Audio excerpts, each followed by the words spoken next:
일본 드라마나 영화를 보면 가족끼리만 있는 집에서조차 무릎 꿇고 밥 먹는 장면을 자주 보게 됩니다. 심지어 뉴스에선 잘못을 저지른 사람들이 민폐를 끼쳐 죄송하다며 무릎 꿇는 장면도 심심치 않게 나옵니다.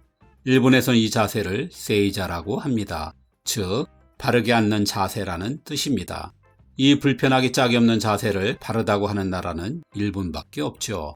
왜 일본인들은 이렇게 일상적으로 무릎을 꿇고 앉는 걸까요? 세이자의 기원과 문화적 의미, 그리고 현대에서의 변화까지를 살펴봅니다. 원래 일본에서는 우리 양반다리와 비슷한 아구라, 한쪽 무릎을 세우는 타테이자 같은 다양한 앉기가 있었습니다. 사무라이들이 애용하는 자세였죠. 사무라이들은 늘 누구보다 검을 빨리 뽑는 게 중요했습니다. 목숨이 달린 문제였죠. 양무릎이 접힌 세이자보단 타테이자나 아구라가 칼을 빼거나 방어 자세를 취하기가 아무래도 더 쉬웠습니다. 그런데 아이러니하게도 이런 단점 때문에 세이자가 에도 시대인 18세기 무렵부터 점점 보편화되기 시작했습니다. 2009년에 출간된 책 세이자와 일본인을 보면 세이자는 막부 통치의 산물이었다고 합니다. 일본인의 정조화 문화를 다룬 이 책에 의하면 쇼군과 다이묘는 아랫사람들이 겸손한 자세를 취하도록 세이자를 강요했고, 이를 통해 세이자는 단순한 앉기가 아니라 복종과 존경을 상징하게 되었습니다. 에도 시대를 연 토쿠가와 가문의 쇼군들은 약 150년의 전국 시대를 끝내고 일본에 평화를 가져왔습니다. 하지만 새로운 질서를 유지하고 자신들의 권력을 공고히 하는데 가장 두려웠던 게 반란과 암살 시도였죠. 이를 방지하려는 방편 중 하나가 무릎 꿇기인 것입니다. 쇼군과 다이묘는 사무라이들이 아련할 때 세이자 자세를 취하도록 강제했습니다. 무릎을 꿇고 오래 앉아 있으면 누구든 다리가 저려서 바로 일어날 수 없기에 생각지 않은 위험을 줄일 수 있었죠. 만약 세이자를 취하지 않으면 쇼군이나 다이묘에 대한 극도의 불경죄로 여겨 참수될 수도 있었습니다. 사무라이 사회에서 번진 세이자는 점차 다도를 통해 일본 사회 전반으로 퍼져나갔습니다. 차를 나누는 다실은 대부분 실내 공간이 아주 좁았습니다. 이곳에 여러 손님이 앉으려면 우리 같은 양반다리를 해선 안 되었죠. 공간을 최대한 효율적으로 쓰려면 꿇어앉기만 한 것도 없었습니다. 이러한 이유로 세이자는 다도에서도 중요한 예절로 자리 잡았습니다. 다도는 귀족뿐만 아니라 부유한 상인계층과 일반 백성들에게도 점차 확산되었습니다. 다도 모임에 참석한 사람들이 세이자 자세를 익히면서 세이자는 점점 더 일반적인 앉기가 되어갔습니다. 여기에 마침 다다미의 확산이 맞물렸습니다. 귀족과 무사계층의 전유물이었던 다다미가 에도 시대에 이르러 상인과 서민들의 집에도 깔리기 시작한 것입니다. 다다미는 부드럽고 탄력 있는 소재로 만들어져 있어 나무 바닥이나 돌바닥보다 세이자로 앉았을 때 비교가 되지 않을 정도로 무릎이 덜 아팠습니다. 다다미가 일본 전통 가옥의 기본이 되면서 세이자는 일상적으로 실천할 수 있는 가장 예의 바르고 실용적인 문화가 되었습니다. 일본인들은 옛날부터 다른 사람과 몸 부딪히는 걸 극히 싫어했습니다. 오랜 신분제 사회를 겪으며 각 계층 간의 적절한 거리 유지가 중요한 예절이었죠. 특히 사무라이 시대엔 생존과 직결된 문제이기도 했습니다.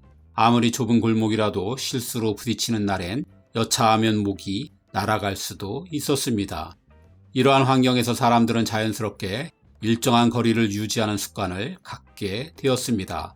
세이자는 좁은 공간에서도 서로 부딪히지 않도록 했기에 일본인들의 생활 방식과 자연스럽게 어우러지며 발전해가게 되었습니다.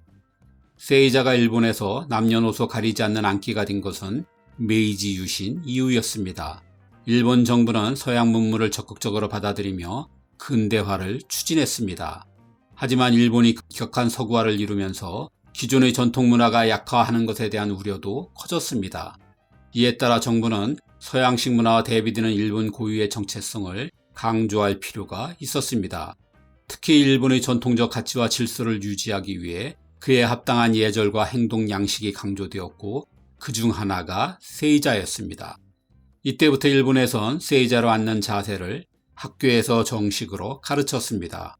학생들은 수업 전후로 세이자로 앉아 인사하도록 했으며 도덕교육에서도 세이자의 중요성이 강조되었습니다. 이러한 교육을 통해 세이자는 단순한 앉기가 아니라 일본인의 정체성과 연결된 정통으로 자리매김했습니다. 현재도 일부 전통 교육을 중시하는 학교나 유치원에서는 세이자 자세를 가르치고 있습니다. 특히 사립학교나 예절 교육기관에서는 세이자를 올바른 앉기 자세로 지도하며 공식 행사나 수업 시간에 이를 실천하도록 합니다. 합기도나 유도 같은 무술도장이나 다도교육을 받는 학생들도 세이자를 배우고 있습니다. 세이자를 널리 알리려는 일본 세이자 협회의 활동도 활발하죠. 이렇게 어렸을 때부터 훈련된 일본인들은 우리 생각보다 훨씬 더 무릎 꿇고 앉는 걸 편해합니다. 한국 사람들은 다리가 저리거나 쥐가 나서 5분도 견디기 어려울 것입니다. 하지만 이에 익숙한 일본인들은 식탁 의자나 소파에 앉아 있다가도 무의식 중에 세이자 자세를 취하기도 합니다. 특히 일본의 전통 복장인 기모노를 입으면 밑으로 갈수록 폭이 좁아져 세이자가 아닌 다른 자세로 앉기도 어렵습니다. 하지만 아무리 익숙한 사람도 무릎 꿇고 오래 앉아 있는 건 쉽지 않습니다.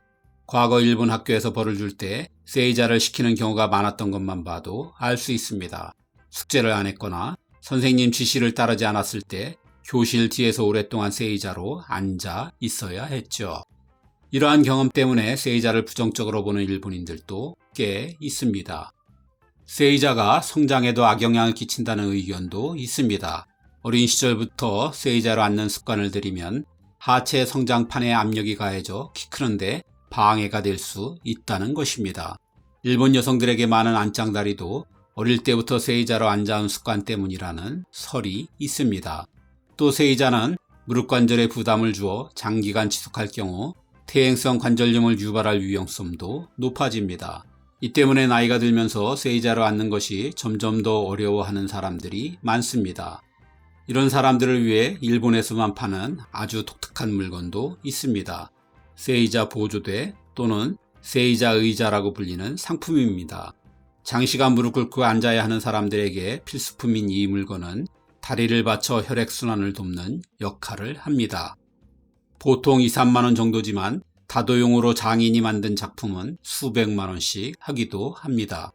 세이자는 존경과 예의를 표현하는 전통적인 자세이지만 현대사회에서는 권력관계를 드러내는 폐해로 변질되기도 합니다. 특히 진상 고객이 직원들에게 무릎 꿇고 사과하는 도계자를 요구하는 경우가 많아 사회 문제가 되고 있죠. 도쿄의 한 설문조사에 따르면 일본 기업의 약 47%가 고객의 요구로 직원들이 도계자를 해야 했던 경험이 있다고 응답했습니다. 오늘날 일본에서는 점점 세이자를 하는 사람들이 줄고 있는 게 분명합니다. 의자와 식탁을 사용하는 가정도 많아졌고 세이자를 교육하는 학교도 드물어지면서 어렸을 때부터 무릎을 꿇고 앉을 기회가 별로 없습니다. 그래서 일부 젊은 세대는 세이자로 앉는 걸 우리만큼이나 힘들어하기도 합니다. 하지만 세이자는 여전히 일본 문화에서 중요합니다. 일본에서는 흔히 모든 것은 절로 시작해 절로 끝난다고 말합니다. 세이자는 바로 이 예절을 상징하는 자세이죠. 집이나 학교에서 배우지 못했더라도 대개 회사에 입사하면 어쩔 수 없이 하게 되기도 합니다.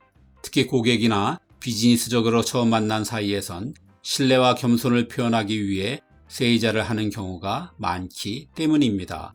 더구나 일본은 한번 굳어진 건 쉽게 변하지 않는 나라입니다. 일본에서 세이자는 단순한 앉기가 아니라 이미 전통 문화의 하나가 되어 있죠. 따라서 세이자는 시대의 변화 속에서도 일본 사회의 일부로 존재할 것이며 그 의미는 앞으로도 쉽게 사라지지 않을 것입니다.